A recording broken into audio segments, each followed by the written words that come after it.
Well hello friends, welcome to another episode of Bollywood this week. मैं आमर अंसारी आप सभी लोगों का एक और एपिसोड में तहे दिल से हार्दिक स्वागत करता हूं। क्या हो रहा है मेरा भाई? वेल फ्रेंड्स, आज के एपिसोड में हम रिव्यू करने वाले हैं बॉर्डर 2 फिल्म से उसके पहले गाने को, जिसका नाम है घर कब आओगे। One word review for the घर कब आओगे सॉन्ग गूज़बम्प्स। यस फ्रेंड्स, 1997 में जब बॉर्डर 1 रिलीज हुई थी एंड जब उसमें गाना आता है, संदेशे आते हैं हमें तड़पाते हैं, वो गाना फिल्म का जो इमोशनल कंटेक्स्ट है उसको इतना स्ट्रॉन्ग कर देता है। अनु मलिक के संगीत में, रूप कुमार राठौड़ एंड सोनू निगम की आवाज में वो गाना अमर है। आज भी यहाँ पर वो गाना दिलों में बसता है एंड जब वो गाना सुनो तब आंखों से लिटरली आंसू आते हैं। एंड आज बॉर्डर 2 के लिए वापस से इस गाने को रिक्रिएट किया गया है। इस गाने के इमोशंस को इंटैक्ट रखा गया है।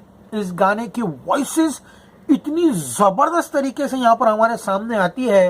एंड गाइस, जो सबसे इंपॉर्टेंट बात है, ये गाना यहाँ दिल में जो है वो घर बनाता है। The song is a winner. Border 2 का घर कब आओगे गाना विनर है। It's goosebumps, it's emotional. मैं जब से गाना है कम से कम 7-8 बार कंटिन्यूस, इसका ऑडियो है 10 मिनट का, वो सुना मैंने। एंड जब वीडियो सॉन्ग आया, I am watching this song on loop literally. जब सनी देओल एक ब्रिज पर खड़े हैं आर्मी ऑफिसर के अवतार में, एंड सोनू निगम की आवाज जब आती है गुजरने वाली हवा जरा, it is so emotional. Literally, the eyes becomes moist and you have a whole lot of emotion going inside you. भाई मजा आ गया। लिटरली बोल रहा हूँ, जो हमारी पुरानी यादें थे उसको इस गाने ने ताज़ा कर दिया है। एंड ये गाना इस फिल्म के लिए ट्रम्प कार्ड बनकर आएगा। लिटरली बोलता हूँ, बहुत बड़ी बात बोलूँगा आप सभी लोगों के लिए कि घर कब आओगे सही मायने में एक गाना नहीं है, एक चिट्ठी है सरहद से अपने घर वालों के लिए। लिटरली गाइज, ये गाना देशभक्ति का शोर नहीं है, ये फौजियों का दिल है गाइज। ये गाना इतनी खूबसूरती से बनाया गया है। आई मीन, ओरिजिनल जब गाना आया था तो अनु मलिक जी का संगीत था। इसको गाइज वापस से रिक्रिएट किया है मिथुन ने। उस समय ओरिजिनल लिरिक्स जावेद अख्तर जी के थे, अब जो लिरिक्स है वो मनोज मुंतशिर शुक्ला जी के हैं। But what singers! Sonu Nigam, भाई क्या आवाज, रोंगटे खड़े हो गए। Roop Kumar Rathod ji, Arijit Singh, Vishal Mishra and Diljit Dosanjh and new entrants, and इन्होंने इस गाने को क्या एलिवेशन दिया है भाई। लिटरली बोल रहा हूँ, सबसे बड़ी बात देखो गाइज, जो जवान रहते हैं वो किसी के बेटे रहते हैं, किसी के पति, किसी के पिता। ये सिर्फ एक यूनिफॉर्म नहीं होता। पेट्रियाटिज्म जो है, वो देशभक्ति जो है वो नर्म होती है, वो खामोश रहती है, एक दुआ, एक प्रार्थना जैसी रहती है। शुरुआत में जब वरुण धवन के सीन्स दिखाए जाते हैं, जब एक मिलिट्री कैंप में वो संदेश से आते हैं, गा रहे हैं, पूरे कैंप की यूनिटी दिखाई गई है। उनके घर से किस तरह से लोगों की चिट्ठियां आई हैं, एंड वरुण धवन जब इस गाने परफॉर्म करते हुए दिखाई दे रहे हैं, वो इतना जबरदस्त है। एक जवान के साथ उनके परिवार जो है वो भी देश के लिए सेवा कर रहे हैं। सेवा वेट करने की, इसी उम्मीद में कि कब वो वापस लौटेगा जवान अपने घर पे। ये भी एक किस्म का बलिदान होता है। ये देश जो है वो बहुत सारी आवाजों में बोलता है और ये गाना इसी का प्रतीक है। Literally this song is so emotionally strong guys. And guys, सबसे बड़ी बात ये है, ये गाना है ना, एक ही आवाज पर टिका नहीं है। ये कई आवाजें के जरिए ये गाना जो है वो पूरा करता है एंड देश की भावनाओं को दर्शाता है। एक सिंगर नहीं, ये सारे सिंगरों का कलेक्टिव एफर्ट्स तो है ही। ये सही मानों में ये पूरे देश की आवाज है। ये गाना पूरे देश की आवाज बनकर आता है गाइस। इसका इमोशनल इम्पैक्ट इतना स्ट्रॉन्ग है। आई मीन, सोनू निगम जो बॉर्डर का कनेक्शन है 1997 का, उसको जब बॉर्डर 2 से करती है, उनकी आवाज, वक्त, जो चीजें चली गई, जो इमोशन है, जो नॉस्टैल्जिया है, उसको ऐसा झंझोड़ के रखती है सोनू निगम की आवाज। एंड जो कंटिन्यूटी है, it just comes from border 1 to border 2। वो इमोशंस जो है ना इस गाने से जुड़े हुए कि घर कब आओगे, वो सोनू निगम अपनी आवाज के माध्यम से यहाँ पर कंटिन्यू करता है। उनकी आवाज एक याद बन के रह गई है एंड वो यादें वापस ताजा हो जाती है। बट अरिजीत सिंह, आउटस्टैंडिंग, मजा आ गया उनको सुन के। कोई जोर से लाउड स्लोगन नहीं है, ऐसा लगता है कि सोल्जर जो है वो अपने आप से बात कर रहा है।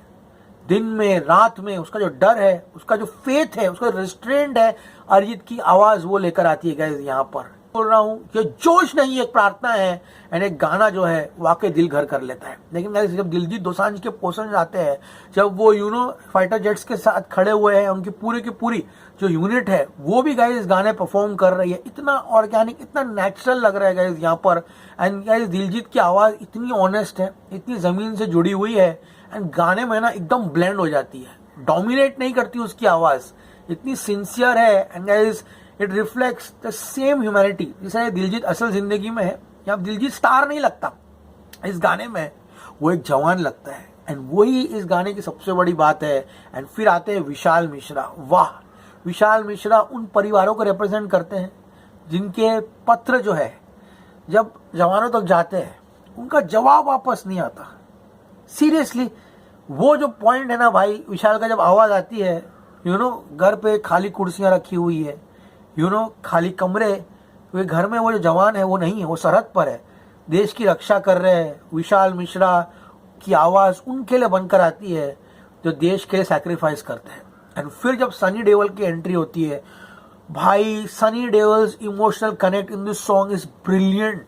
उनकी खामोशी बहुत कुछ बयां कर जाती है एंड दिल को सीधा चीर कर निकल जाती है। एंड जब रूप कुमार राठौड़ जी की आवाज आती है, सीरियसली बोल रहा हूँ, he is a spiritual bridge to संदेशे आते हैं। लिटरली रिस्पेक्ट टू रूप कुमार राठौड़।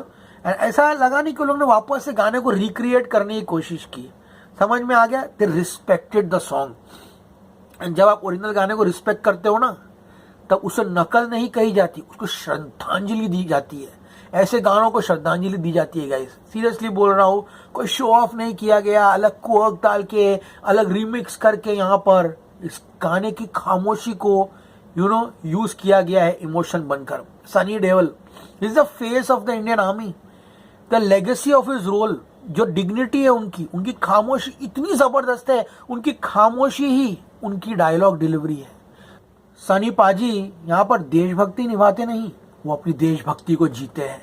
इस गाने में चिल्लाते नहीं है गाइस, यहाँ पर अपनी देशभक्ति को चुपचाप जीते हैं, पत्र पढ़ते हैं, उनकी आंखों में एक नमी है, बहुत मस्त लगा। वरुण धवन हमारे अगले जनरेशन की रिस्पॉन्सिबिलिटी संभालते हैं इस गाने के माध्यम से, उन्होंने भी काफ़ी अच्छा यहाँ पे परफॉर्म किया इस गाने में। Diljit Dosanjh is completely grounded, काफ़ी रियल लगा मेरे को उनका performance. Ion Shetty obviously navy के अवतार में दिखाए गए हैं इस गाने में। एंड सबसे बड़ी बात, इस फिल्म में बहुत सारे कैमियोज होने वाले हैं। there's going to be Akshay Khanna, there's going to be Jaggu दादा, there's going to be Sunil Shetty. तो गाइस ये कास्टिंग जो है ना, कि स्टार पावर दिखाने के लिए नहीं है, ये विरासत के लिए है। लिटरली बोल रहा हूँ, ये गाना पॉलिटिक्स से कई ज्यादा आगे है, ये राजनीति से कई ज्यादा आगे है। ये हमारे इंडियन सोल्जर्स जो है उनको ह्यूमनाइज करता है, ये वॉर को ग्लोरीफाई नहीं करता गाइस, ये बलिदान को, सैक्रिफाइस को ऑनर करता है। सीरियसली बोल रहा हूँ, ये यहाँ पे राइट लेफ्ट विंग ये सब नहीं है, ये घर है गाना। सीरियसली ये गाना किसी विचारधारा का नहीं है गाइस, ये गाना भारतीयों के दिल का गाना है। एंड इसीलिए गाने को मैं फुल मार्क्स देता हूँ, 5 on 5 स्टार्स फॉर द घर कब आओगे गाना। ये मजा आ गया गाना सुन के गाइस, ये गाना बॉर्डर पे नहीं, ये गाना दिल पर जाकर लगता है। इसकी हर एक वर्स, इसकी हर एक लाइन, अब पूरा गाना सुनो जाकर गाइस 10 मिनट का, एंड फिर आके रिव्यू देखना, तो आपको एहसास होगा मैं किस चीज़ के बारे में बात कर रहा हूँ। पूरा म्यूजिक वीडियो इतनी बेहतरीन तरीके से रखा है। देश की रक्षा सिर्फ बंदूक से नहीं होती मेरे भाई, कभी कभी यादों से भी होती है, समझ में आ रहा है। ये पेट्रियोटिज्म परफॉर्मेंस नहीं, एक एहसास है। एंड गाइस सीरियसली पहली बार 5 जनरेशन आवाज है, सोनू निगम, रूप कुमार राठौड़, अरिजीत सिंह, विशाल मिश्रा, दिलजीत दोसांझ सामने आए हैं। एंड गाइस जो कंटिन्यूटी है सीक्वल में उस ओरिजिनल गाने के, इमोशन, वोकल, मेलोडी, हुक, उन सबको बरकरार रखता है। एंड गाइस यहाँ पर सनी देओल जिस तरह से विदाउट एनी डायलॉग यहाँ पर हमारे सामने आते हैं, वो इस गाने को मजबूत बनाता है। घर कब आओगे is not about how we fight for the country, for India, is all about what we miss while protecting India as a country। Guys जाइए गाने को देखिए टीवी सीरीज पे, आई थिंक ये फिल्म को बहुत मजबूती देने वाला है। ये गाना घर कब आओगे, यानी गाना युद्ध की कहानी नहीं, ये एक इंतजार की कहानी है, एक जवान के घर जाने की इंतजार की। Song is very emotional guys, क्योंकि गाइस जो यादें, जो नॉस्टैल्जिया इस गाने के साथ जुड़ा है, वो गाइज वो लोग जो जिए हैं उस समय में बॉर्डर के वक्त 1997, वो तो फील करेंगे ही, लेकिन जो नया जनरेशन है वो इस गाने के माध्यम से उस नॉस्टैल्जिया को जरूर महसूस करेगा। गाइज इस गाने को सुनिए, पॉप गाना बनाया भाई, ब्लॉकबस्टर। एज ऑलवेज से stay cool man, see you at the movies.